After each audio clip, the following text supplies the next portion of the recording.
Yes. Buonasera Milano. I will do it in English. Before I present to you all of the people that are here, I will tell you that we have an amazing translator. So, okay, there, Angelica. Angelica is next to amazing translator, also the president of Arcigay Modena, and an international activist at ILGA World, the Women's Committee, the chair of the Women's Committee there. So today I am the executive director of Forbidden Colors. We are a Brussels-based LGBTIQ plus organization working to improve and to foster LGBTIQ plus rights in the European Union. We have worked a lot on cases in Hungary and Poland, even in countries like Russia and so on. And today we are here very particularly in Italy because we are also very much concerned about what is happening over last years here in Italy, especially since the government of Georgia Meloni is in power. Today we will discuss in 3 blocks. One about this, more talking about the situation of what has happened over the last months. And the sociological sphere in Italy. Second will be more politically, what has happened under the reign of Giorgia Meloni. And then the most important part, what can the European Union do to defend you? I will, after each block is taking more or less 15 minutes. I'm going to give the floor for 5 minutes to our translator. And instead of translating every single sentence, she will give you a summary to basically make sure that there is a lot of interaction as well between the panelists. Otherwise, it will be a little bit too made, and I think it's better that we do it like this. So that being said, before I give the floor to our amazing panelists, I will give the floor to translate my introduction to Angelica. Thank you. Okay.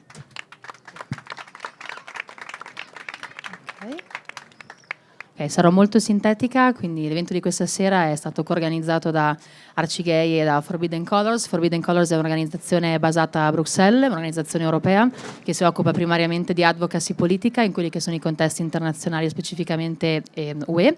Ha lavorato nell'arco degli ultimi anni soprattutto in Polonia e Ungheria e ha iniziato anche a focalizzarsi su quella che è la situazione italiana.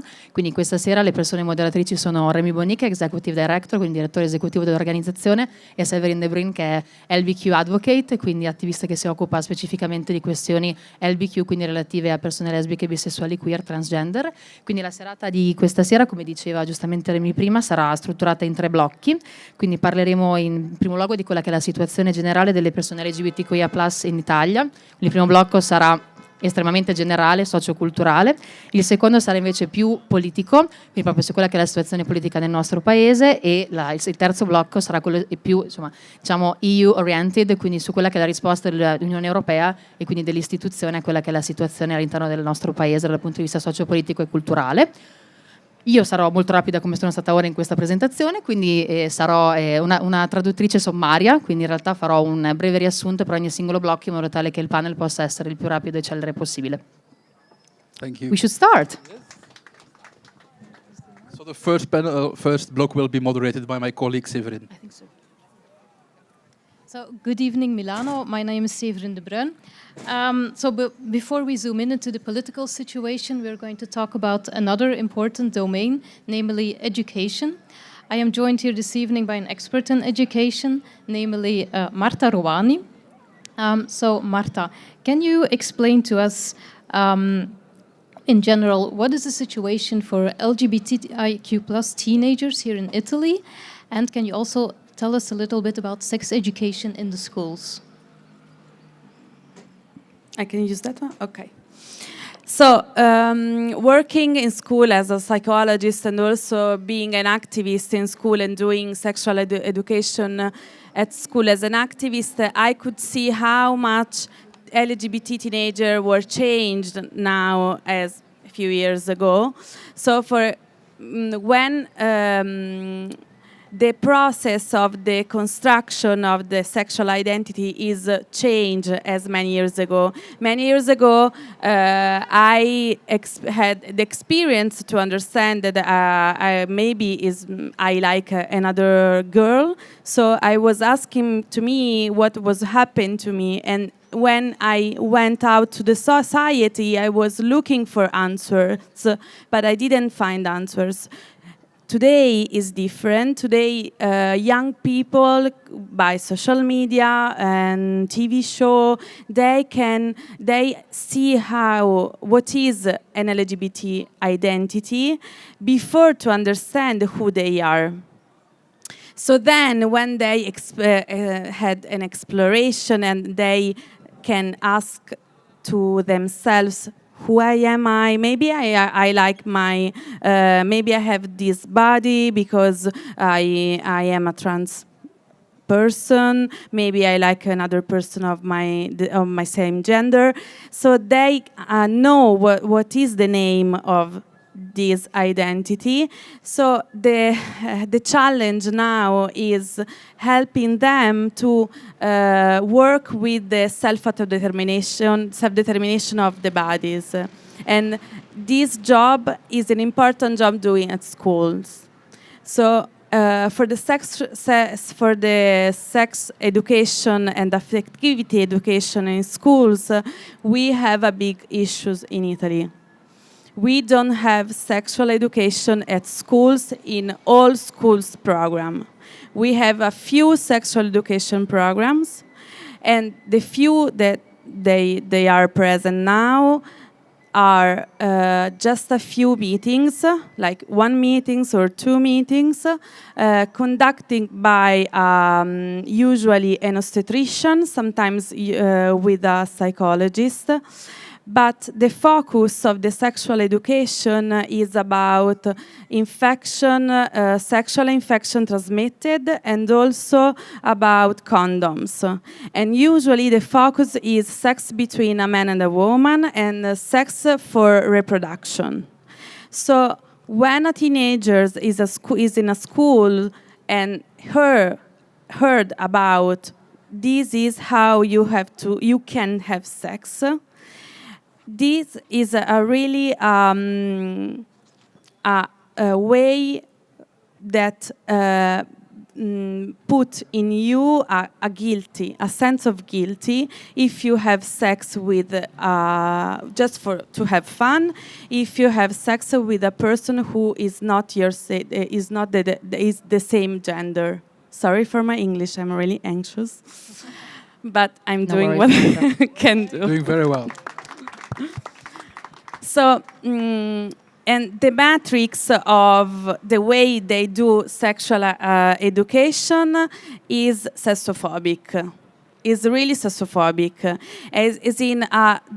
Is a matrix that is in the patriarchy, is in the heterosexual cisgender normative in the society that we have, and is the same matrix of the discrimination about homo, bi, lesbo, transphobia.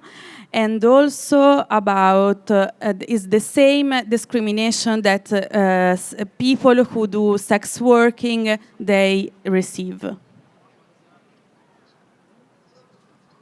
Thank you, Marta.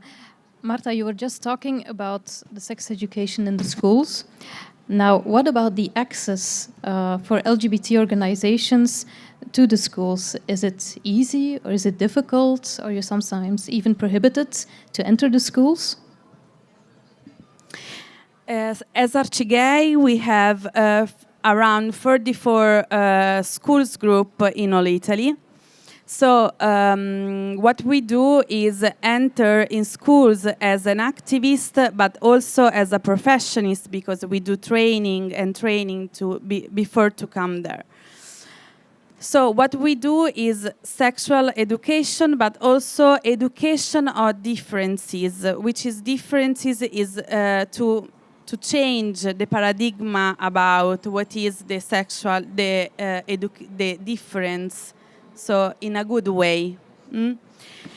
The difficulties right now is that the government in the last year we received a worse situation to enter in the school.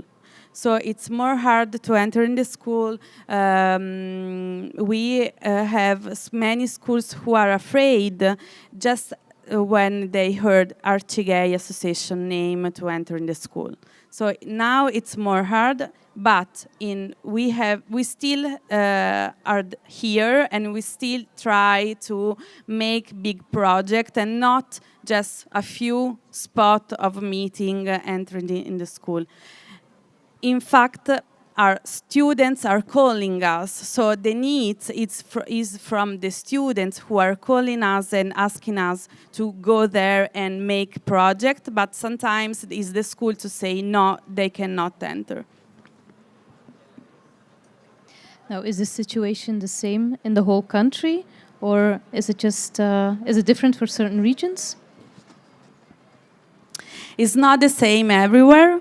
I live in Bologna, for example, which is a big city, as a Milan, as Rome. In the big city, we enter in the school for several years. We do a big project, like meetings for 5, 6, 7 meetings per project. And we can arrive to talk about sexual education in an intersectional way and inclusive way. But the difficulties is also for small territories where they can enter in school just because a few students ask that, and so you can do a spot meetings, not really a big project. And then a last small question about education. Senator Majorino, we just heard it's not always easy to enter the schools by the LGBT organizations. Is it possible as an Italian politician to do something about this? Hi, good evening, everyone. Well, a politician in Italy cannot directly, of course, make it happen in each single school, in the single schools. What the politics could do, and we tried very hard, is to create the sexual education and the non-discrimination education as a regular course in the regular school curriculum, which is a target that Italy has always been talking about for decades now, and it hasn't happened yet. Because, of course, as we all know, there is a strong resistance on behalf of other forces, so to say. Maybe the Vatican's got something to do with it, but it's quite hard to make this single little step, which would be extremely important.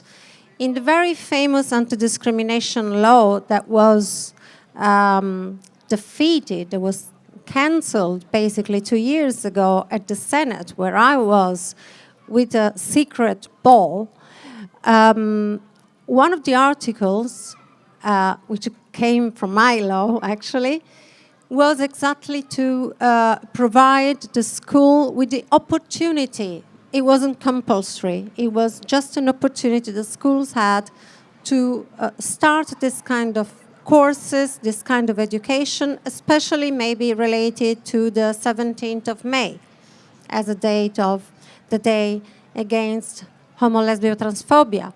And that was the article that was much attacked by the other side, by the right wing, of course. And they were telling lies. They were also saying that every kid would be forced to follow these courses, which was completely untrue, because what we had to write in the law was no course would start without the agreement of the parents. But you see, here the propaganda, here in Italy, the anti-LGBT propaganda is so strong that they don't care about lying to the face of people, because they know that no one takes the burden to go to the actual text of the law and see what's inside that law. So that people is very confused, unfortunately, because they hear lies all the times, and it's easy to believe something which you hear every day on TV, unfortunately. And this is the danger we're going through this phase now in Italy as well. When we're hearing so many lies, about the LGBT community, so many as never before. And I feel this is a very dark moment, unfortunately, for our country. And so I'm very sad to hear that Europe will have to keep an eye on us, just as they are doing with Hungary and Poland. This is extremely sad, and I think that should worry everyone, not just the LGBT community, not just the progressive or left-wing side, but really every citizen of this country should be worried about this. Okay, thank you very much.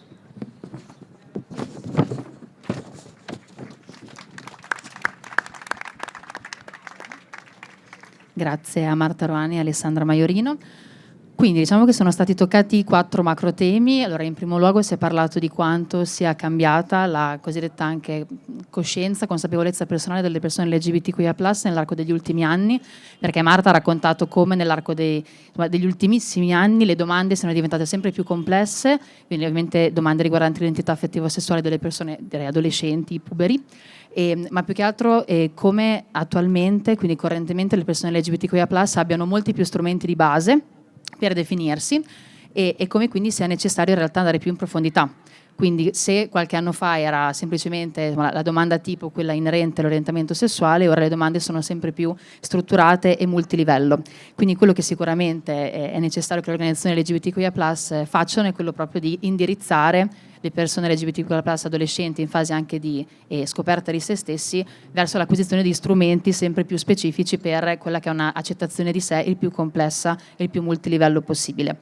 Abbiamo parlato anche di educazione sessuale, affettivo-sessuale nelle scuole, quindi secondo tema del primissimo blocco, e giustamente Marta ha sottolineato come in realtà ci siano pochissimi programmi che si occupino proprio esplicitamente di educazione affettivo-sessuale nelle scuole, addirittura sono veramente pochissimi, proprio few giustamente, quindi in realtà è un numero veramente esiguo e la maggior parte di questi programmi di educazione affettivo-sessuale in realtà si occupano esclusivamente di trattazione di quelle che sono tematiche inerenti al sesso eterosessuale, quindi sicuramente non sesso, non affettività LGBTQIA+, e gli incontri sono quasi sempre 1 o 2 e quindi sicuramente l'approccio è altamente stigmatizzante, ma soprattutto etero-cis patriarcale, eteronormativo e quindi orientato a quella che è una tradizione sicuramente non LGBT friendly, ma estremamente binaria di quella che è proprio anche l'educazione affettivo-sessuale tu cura a 360 gradi. Quello che avviene di solito è l'instillazione di un senso di colpa nelle persone che partecipano a questi corsi, ma in realtà nelle persone che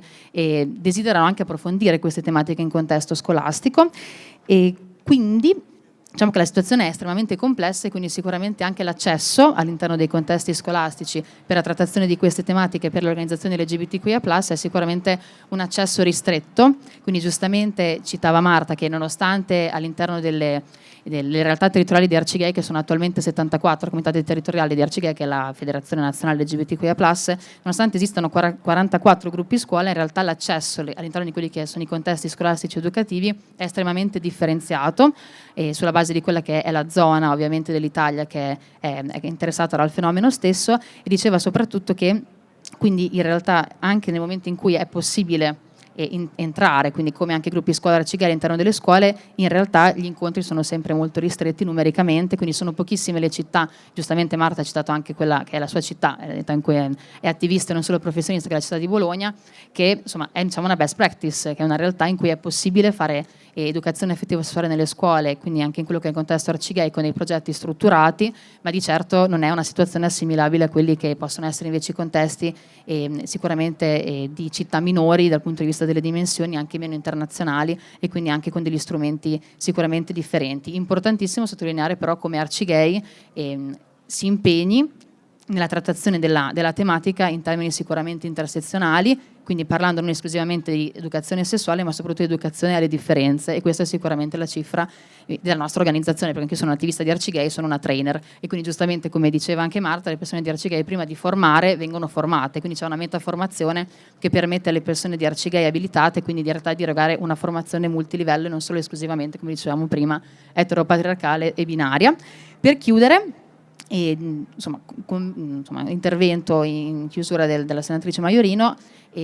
L'Italia, insomma, diciamo anche prima, insomma, è un paese che è sempre più assimilabile e accostabile a paesi come l'Ungheria e la Polonia, proprio per quella che è la contrapposizione sistemica e strutturale a quella che è l'educazione affettivo-sessuale all'interno non solo delle scuole, ma in realtà nei contesti educativi. Quindi la senatrice ha citato quello che, sento di dire, da una best practice a una worst practice, e quindi il DDL Zan che è stato affossato in Senato e che avrebbe previsto proprio l'introduzione di un articolo che avrebbe consentito, quindi non obbligato, l'erogazione di quelli che sarebbero potuti essere programmi di educazione affettivo-sessuale in termini inclusivi, quindi anche di educazione della differenza all'interno dei contesti educativi, articolo che è stato ovviamente attaccato in maniera sistemica e che è decaduto ovviamente insieme al draft di legge integrale, quindi sicuramente è preoccupante perché, come giustamente diceva la senatrice Majorino, l'Europa non può lasciarci soli, cioè non può abbandonare l'Italia, perché in realtà il trend è sicuramente sempre più assimilabile a quello di altri paesi che stanno vivendo una situazione di backlash e quindi di retrocessione su quello che è proprio anche l'insieme di azioni a tutela dei diritti umani, anche e soprattutto in contesti scolastici educativi. Ok, that's it. Okay, thank you, Angelica. Grazie. It was tough. But you did great. Second block. Okay, so now we can go over to the political situation. Senator, can you give us an overview of what is currently at stake in the Italian Parliament for our community in Italy? Wow.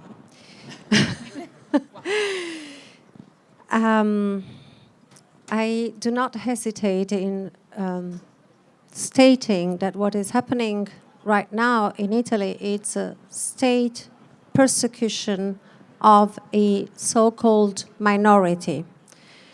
It's an organized, systematic persecution of a small minority in the minority, the most vulnerable ones, the families with children, families which are already formed, not newly formed families. We're talking about families with children of 6, 8, 10, 12 years, which had been recognized by the municipalities years ago and had led so far a normal life. Kids are going to schools, and the mothers or the fathers are obviously looking after them as any other family in this country. And suddenly they're being denied, they're being cancelled, deleted, just with the pen on the certificate. One name, one mother, or the fathers are just taken out. And this is absolutely frightening. I'm sorry, I don't mean to scare anyone, but maybe yes. Maybe we should all be scared, regardless whether you are in a family, regardless whether you belong to the LGBT community or not. Because what is happening is absolutely scaring, and it's not dignifying for a so-called country belonging to the so-called first world, where democracy and rights is supposed to be at the foundation of the society, and it's supposed to lead any action of any government, regardless whether it's a right government or a left government, because what's stated in our constitution it's valid for everyone, not just for one side of the political parties. So, what I think, because I have to say this very clearly, what is happening is not by chance. What happened in Padua, everybody have heard of these 33 families that got cancelled basically all at once. Of course, it didn't happen by chance. It is systematic. And this is why I talk about a state persecution. And the plan is, if you look at the big picture, and while I'm talking, I think that the Minister Roccella is talking on a private TV tonight. And he's probably saying what was anticipated yesterday in a short interview, that they want to, how would you say in Italy, right, put everything in the right place, so to say, for whatever was in the past. So she called it in Italian sanatoria, as you must have heard. So once you close your debts with the past, and they are going to look also very generous in doing this, because they will allow somehow these families to reunite through an adoption process, a special adoption process, but then afterwards, no more, because it's going to be a crime. So no same-sex couple will be able to have children anymore. And this means, in their plan, extinction for the same-sex families, destined to be extinguished, no existence anymore. They say that they are against the, oh my God, how do you say, gravidanza solidale? Surrogacy, of course. They say that the problem is the surrogacy, that it's abomination, that it's a crime against women's dignity, but they don't care at all about that. They don't care about defending women's rights. They never did, because we all know that majority of the couples that go abroad Italy to make surrogacy, we're talking about 95% of couples that go abroad to do this are heterosexual couples. But this law will only hit same-sex couples. So their goal is to hit same-sex couple. It's got nothing to do with the surrogacy itself, nothing at all. And we all know this. So this is very scary, and this is why everybody should get together, like I said before, regardless whether you belong to the LGBT community or not, regardless whether you want to have a child in the future or not. This is not the point. The point is that when a small community, vulnerable community that cannot hide, is hit so hard, we all have to join forces and get around them and make them feel strong, because this is the future, and they can try to delay the future, but the future will come to Italy as well, and we're waiting for it. Yes. Thank you, Senator. And if there's an applause, it's very much timely. I think it is very important that what you have said, that everybody should wake up, and you have been before also referring to Hungary and Poland, and it is very scary that the founding member of the European Union is today being seen in the same class as countries that have been for over a decade been seen for declining on democracy and so on. And we see a very well-established anti-gender, anti-LGBTQ movement everywhere in the European Union, being financed with a lot of funds from American evangelicals, from Russia, and so on. I want to turn to the right of me to a member of the European Parliament, Cyrus Engerer, from Malta. In the European Parliament, you have been working a lot on resolutions regarding Hungary, on the backlashes in Poland, on the LGBT-free zones. You have declared the European Union an LGBT freedom zone in the European Parliament. You come originally from Malta, a country that has been through a lot as well. It was also considered as quite a conservative country and has made a lot of progress. How do you see the current developments in Italy, and do you see resemblances to what happened in Hungary, because you've worked a lot also on that? Thank you very much, and good evening, everyone.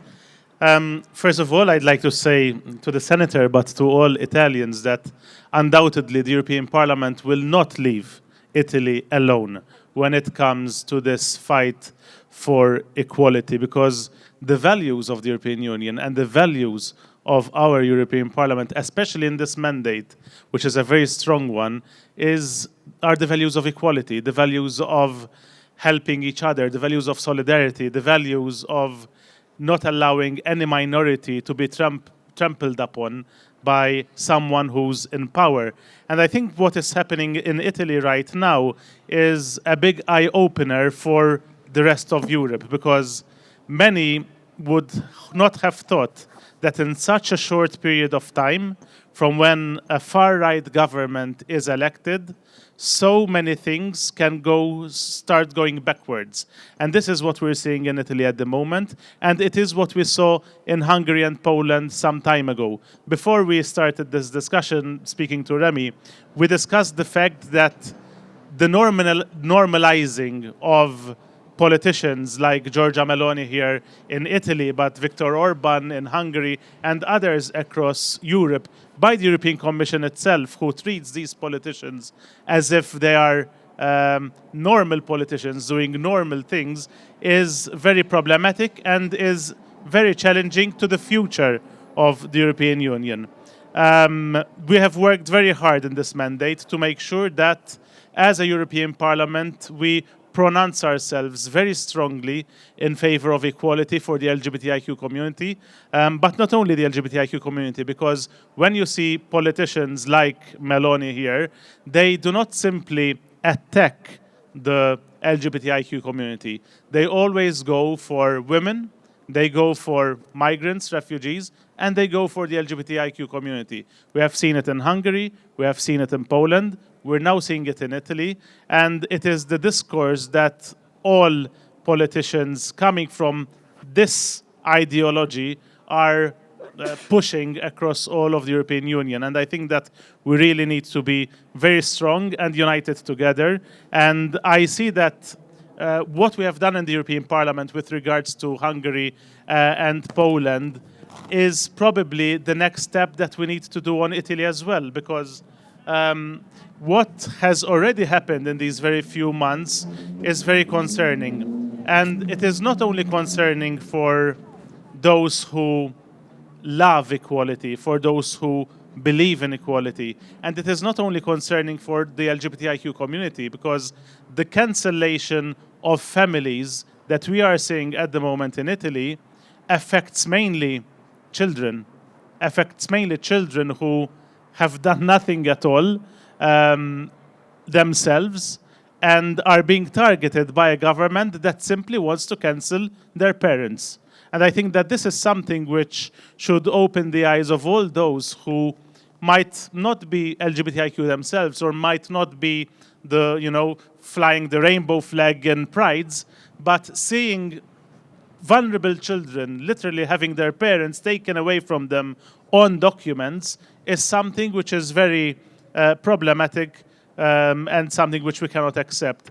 In everything that we do, we should always find the best interest of the child, the best interest of children. And definitely what is happening currently in Italy goes against any best interest of children.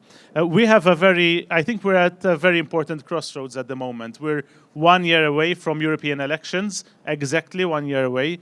We're seeing the tendencies that are growing across the European Union, whether speaking of those who want to eliminate the LGBTIQ community, those who want to retract laws that we already have amongst us. So it's very important for us to unite across all the 27 member states.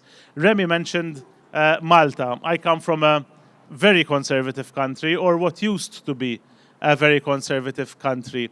Till 10 years ago, we did not have divorce legislation. Imagine that. However, in just 10 years, we managed to change ourselves from literally zero in LGBTIQ rights to heroes. And we're marked as the best in Europe when it comes to LGBTIQ rights. So my message today is a message of hope, a message that we can change things even if in Italy, even if currently the outlook may look very bleak. If we did it back home in an ultra-conservative Catholic society, where if you go across the island on a normal day, probably you would find more Vatican flags than you'll find in Rome itself or in the Vatican City itself. So what we need to do is to show people and to show society stories. Tell them the stories of these children who suddenly are facing a future with one of their parents not being even mentioned on their documents. We need to have these people speak out and show why it is very important that whatever this Italian government is doing at the moment must be stopped. And this is what we'll be doing in Parliament, in the European Parliament in the coming weeks and months. We have stood closely to the Polish and Hungarian citizens. I've been wearing the Budapest Pride bracelet since my first days in the European Parliament, when we met the LGBTIQ community in Budapest, who told us what they were going through with the Viktor Orban government. And we will keep on being close to them, the Polish and the Italians even now. The European Parliament is a very strong voice in the European Union. And I think the moment that we have resolutions on Italy showing that what is happening is unacceptable is the moment where we would see also the President of the European Parliament, who today was in Rome meeting Georgia Meloni, being able to tell her that what is happening is unacceptable. Because today, although Parliament stands very strong on equality for the LGBTIQ community, she held back from telling Meloni how important it is to make sure that everyone is treated equally in Italy and the rest of Europe. Once we have resolutions, then the European Parliament must, no one would have any other choice but to push the Italian government to go back and move forward in giving equality once again to citizens over here. Thank you, Cyrus. And before going to the next block, because we talk a little bit about what we want to discuss anyway already in the next block, and before giving the floor to Angelica, I want to ask a small question to you, Brando. You're a member of the European Parliament. You're Italian. You've been working and hearing so much about Poland and Hungary, but today we're talking about your own country. And how do you feel about that, very shortly? Well, first of all, thank you for this opportunity. I think it's very important that Milano Pride continues this tradition that happened for many years already, to keep a window on European and international events and stories on the fight for LGBTQI plus rights. And I'm happy that I can give a contribution again to this discussion this year. So thanks for inviting me and the other colleagues.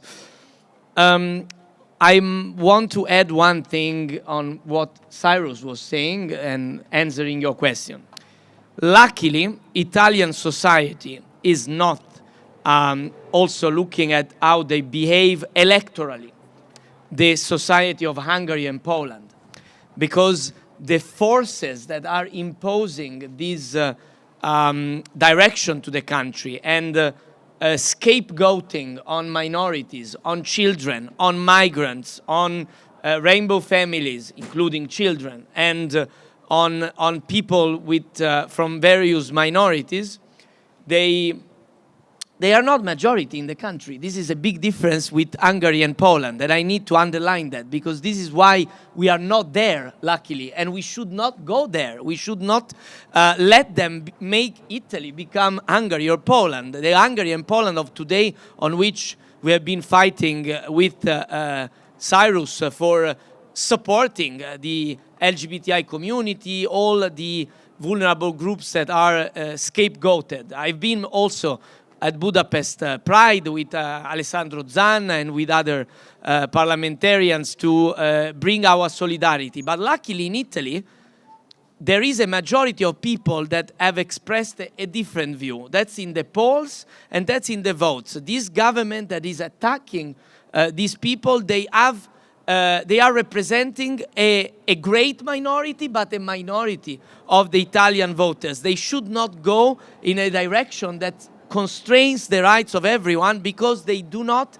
have the consensus to do that. And we need to be clear on that, and we need to build the alternative, because, again, if you look at what Italians say about these topics when they are asked in the polls, in the opinion polls, they support the fights for equality, for equal marriage, for adoptions, for fighting against all discriminations.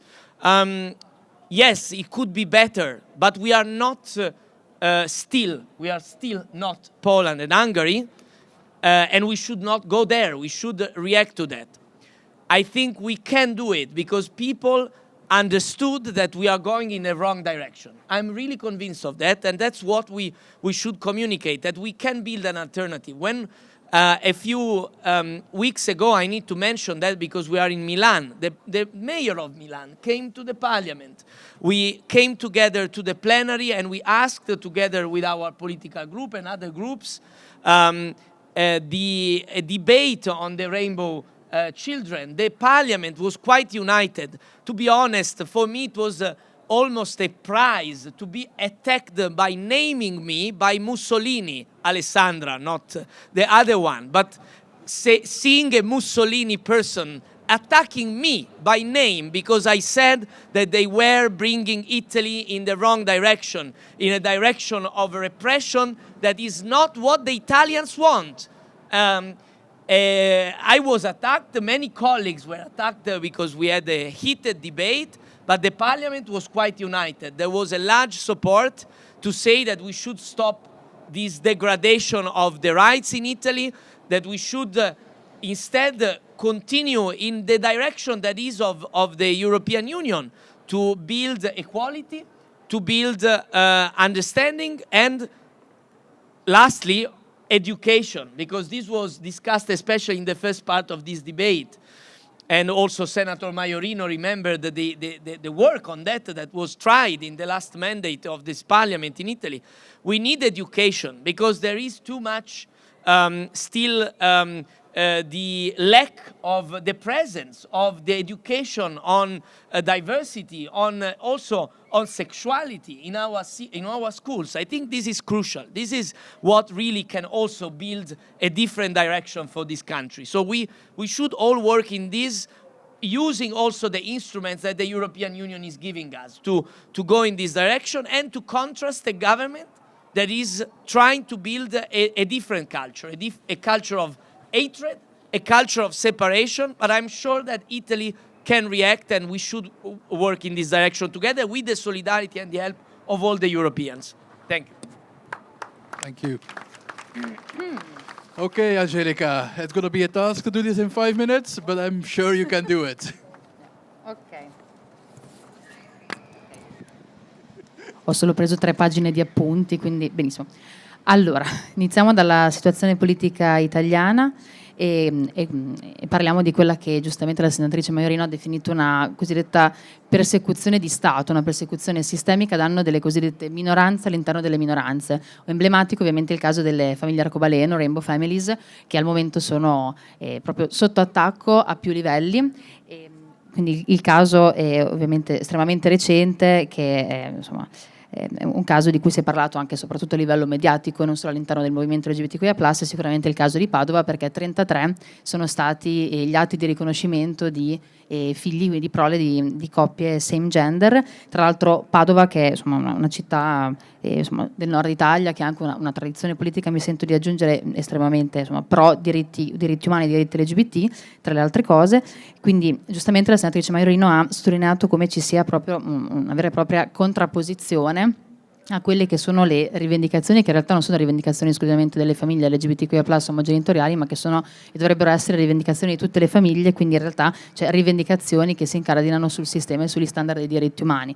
Quindi giustamente è stato sottolineato anche come le persone che maggiormente soffrono, e quindi questo passo anche ovviamente già anche a Cyrus, cioè le persone che maggiormente soffrono anche in questo frangente, in questo contesto, sono in realtà i figli e le figlie delle famiglie arcobaleno, delle famiglie LGBTQIA+ omogenitoriali, e proprio perché in realtà sono le persone, i soggetti più vulnerabili in assoluto. Quindi, come diceva la senatrice Majorino, c'è veramente una targetizzazione all'interno della targetizzazione, quindi una ricerca, e riprendo anche il concetto dello scapegoating, quindi proprio la ricerca di quello che è il capro espiatorio. In questo caso sono proprio le persone minori, quindi estremamente vulnerabili.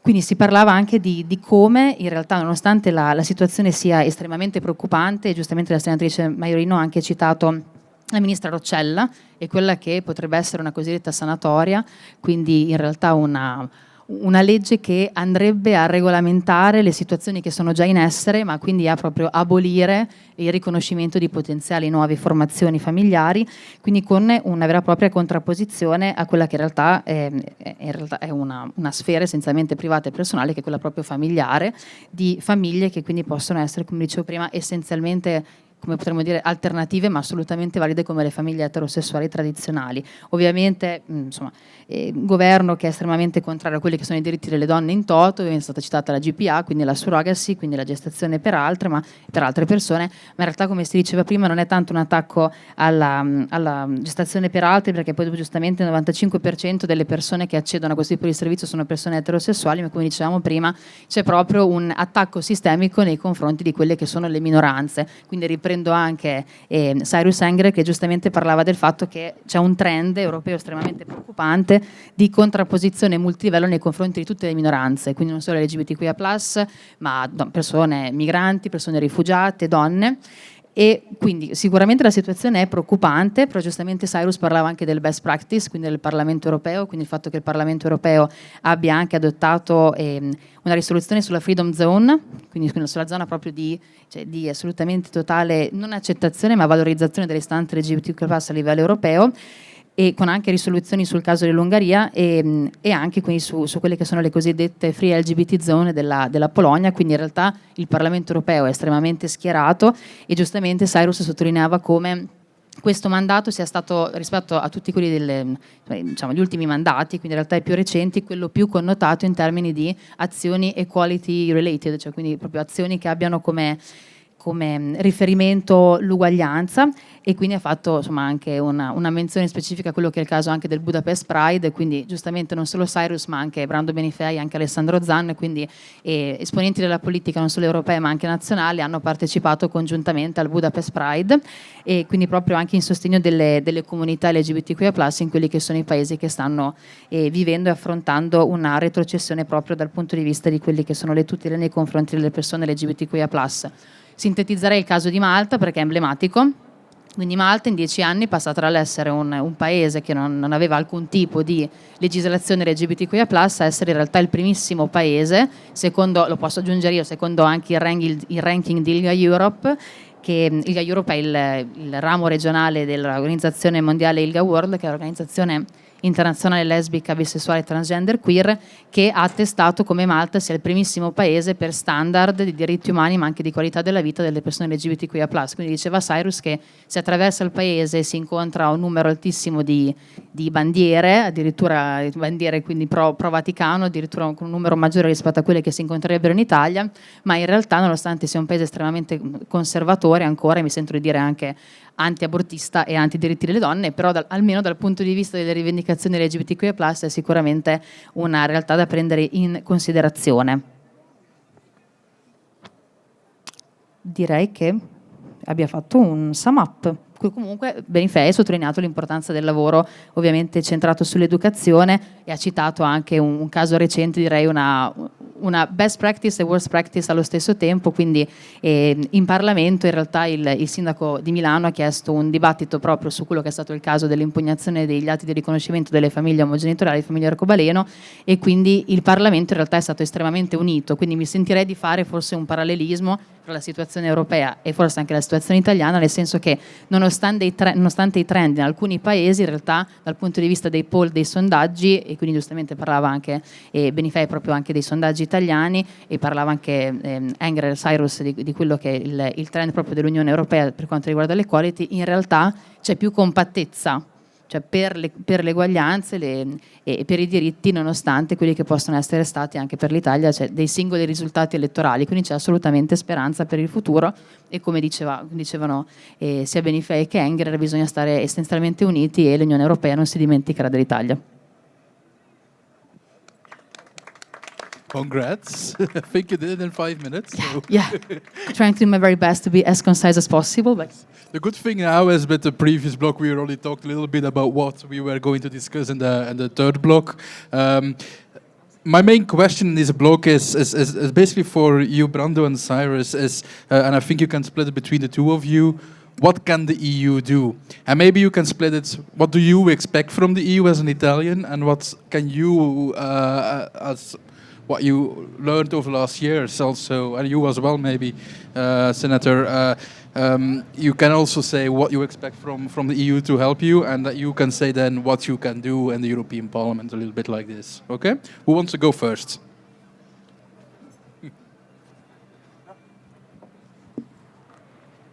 We leave it to our international guests to conclude. What I can say is that Europe is not a gala dinner, just to paraphrase someone talking about revolution. Because sometimes in Italy we have a representation of the European debate in a very stereotypical way. Either it's a land of paradise, that Europe is always very good, or there is a very bad approach to Europe, a nationalistic, anti-Europe thought. I think we should be more realistic. In the European context, we have different forces, different pushes, and different priorities. It's true, as Cyrus was saying, that in the last years, the fight for equality has come very close, very central to the work of the European Union. And we have many times expressed ourselves on condemning what was happening in some of the European countries.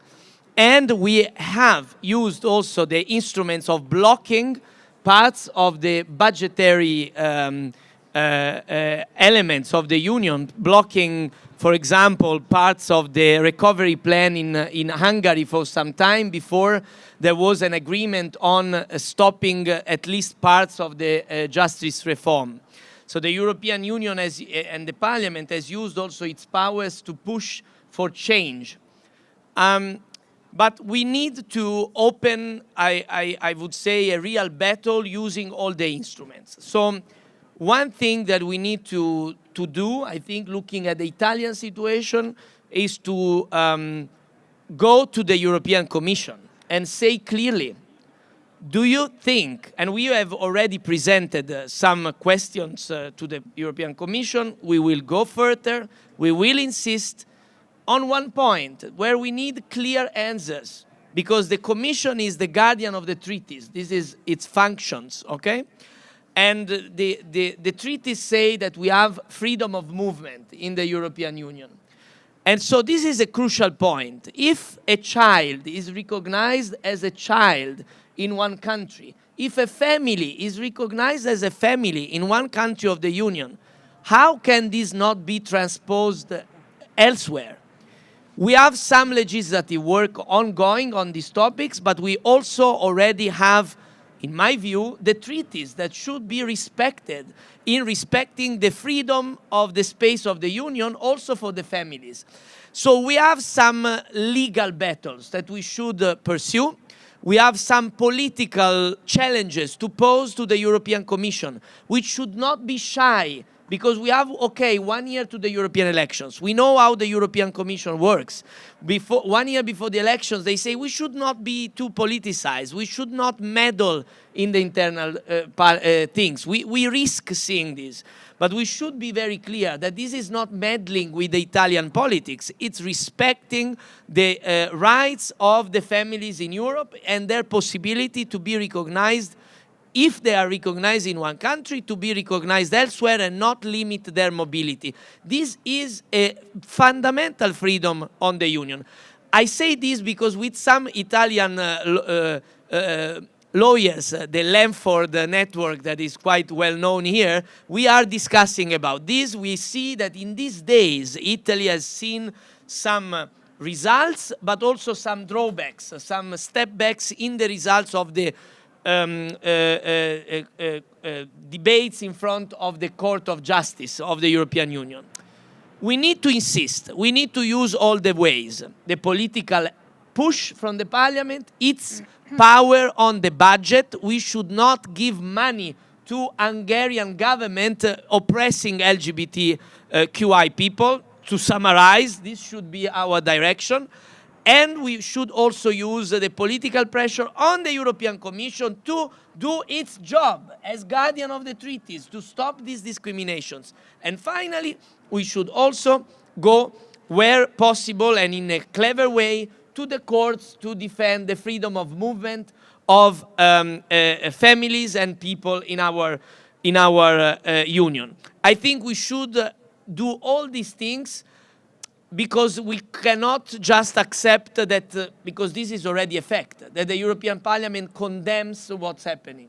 We condemn and we will do it because we need to be clear. We should not refrain from speaking loud, but we should also use all the means to stop the government of Italy to make our country regress when instead, as I said, people in Italy, even their voters, don't want Italy to go back. And this should be our common work.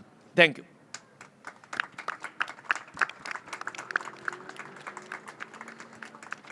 Well, I think that Brando said it all in an eloquent way, as he always does, even in the European Parliament.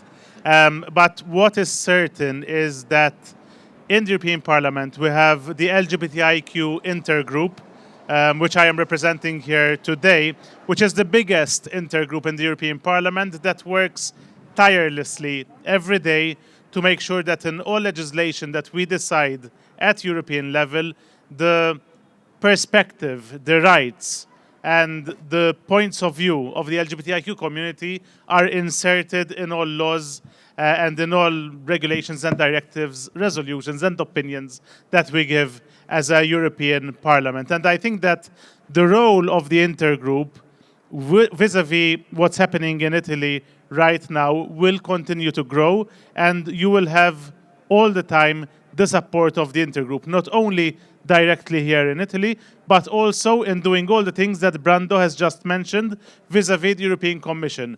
We must hold the European Commission to account when it needs to do its job.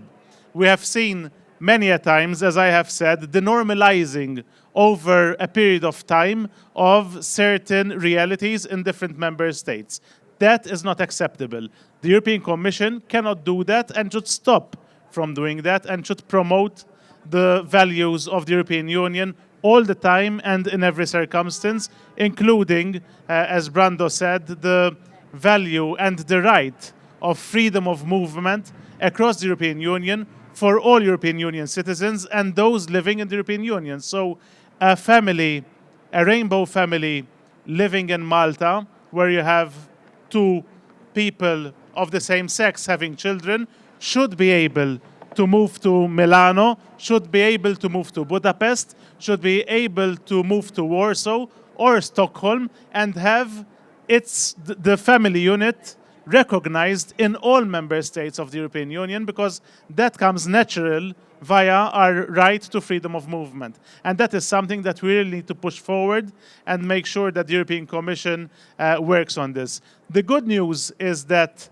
in the past few months, the European Commission has come out with a proposal which speaks of families being recognized all over the European Union in all 27 member states.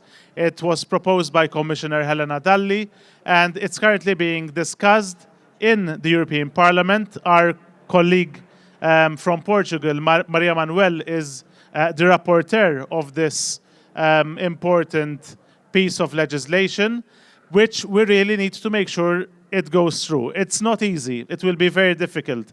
I believe that in the European Parliament, we will manage to find a majority that would make sure that this law goes through from Parliament's end. But in Council, this will be very difficult. We do not only have Meloni, who is in Council, we have a number of governments that will try to stop this from actually happening. And we need to make our voices heard, not only in Parliament, but across our cities, our towns, our villages, in all of the European Union, to make sure that this law, which does not necessarily speak of the rights of the LGBTIQ community, as I said before, but this is a law that guarantees the rights of all those children that are brought up by families that are not made up of a man and a woman, but different realities that we all have in all member states. So in my view, this is what we will be working on, especially in this last part of our mandate, to make sure that, at least from Parliament's end, this would have been finalized. And then we would call upon Council to do it as well from their end. Thank you, Cyrus. So with this, I think, before I give the last words to Angelica, I think we can conclude that indeed there is a lot of work to do, and that Brussels, European Commission, should be really waking up about Italy, that it's not business as usual. Meloni should not be treated in the same way as the European Commission and the European Council has been treating Viktor Orban and Jaroslaw Kaczynski over the last decades. We need to fight back, and we need to do it now, because we don't want Italy to become a second Hungary or a second Poland. But if that would happen, Brussels will be with you. And that's, I think, the message that we need to give here to all of you. We are going to stay with you, and we are going to fight back against the anti-LGBTQ movement that is becoming stronger and stronger everywhere in the Union. Thank you, and thank you for being here. And I'm giving the floor now to Angelica.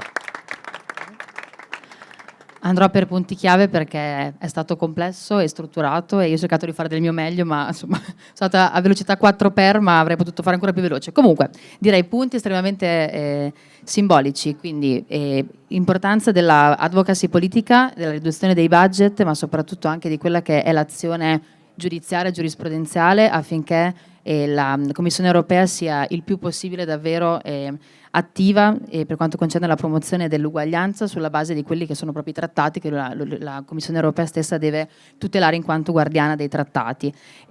Fondamentale quindi il fatto che ci sia una strategia il più possibile pro uguaglianza a livello di Unione Europea, e Engerer ha giustamente citato anche quella che è la best practice dell'Intergruppo LGBT all'interno del Parlamento Europeo, che è il più numeroso ed è tra l'altro sempre crescente, quindi un intergruppo che sarà sicuramente a sostegno degli Stati e non solo quindi l'Unione Europea come entità, ma quindi dei singoli Stati, anche dell'Unione e anche proprio della Commissione Europea, quindi dell'Unione Europea e di tutti i suoi strumenti. Quindi fondamentale non perdere la speranza, diceva giustamente Rémy in chiusura, nel senso che Bruxelles sarà al fianco dell'Italia, anche se dovesse l'esito essere il peggiore dei possibili, ma diciamo che c'è ancora speranza, quindi sicuramente abbiamo ancora un anno davanti prima delle prossime elezioni europee e sulla base anche di tutto quello che è stato discusso, diciamo che l'Unione Europea può tutelare l'Italia e lo farà. Grazie a tutte e tutti.